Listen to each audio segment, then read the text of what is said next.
this summit of the BRIC countries took place at an extraordinary time in human history, mainly because now we are faced with war and peace issues. We are faced with a whole series of crises, energy crisis, food crisis, and a financial crisis, and also a refugee crisis, and you name it.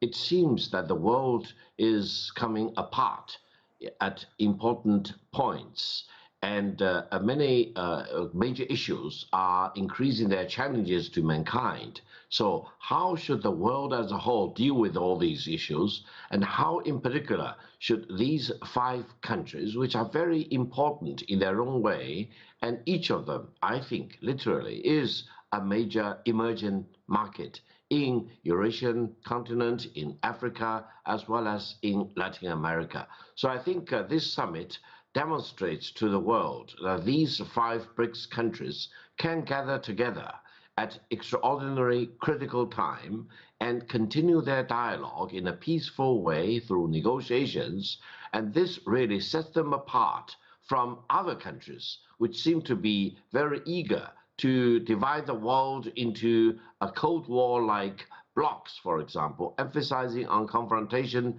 and conflict, rather than engaging in earnest negotiations to promote peace and cooperation. The striking statistic from the ones you mentioned was this is 40% of the world's population, but accounting for 25% of the world's GDP and 17% of the world's trade. They all want to trade more. And what the war has done is severely disrupted trading, also because of the sanctions. So primarily, I see this as a stage where, one, it shows China coming of age. I think China wants now to be seen as an equal partner on world stage and not let the United States, run away with fashioning a unipolar world. And two, importantly, it also, I think, sort of brings Mr. Putin back on stage. I mean, he's because of the war, he's been sidelined, he's been sanctioned, he's under severe pressure, and I think this presented a good opportunity for him to come back.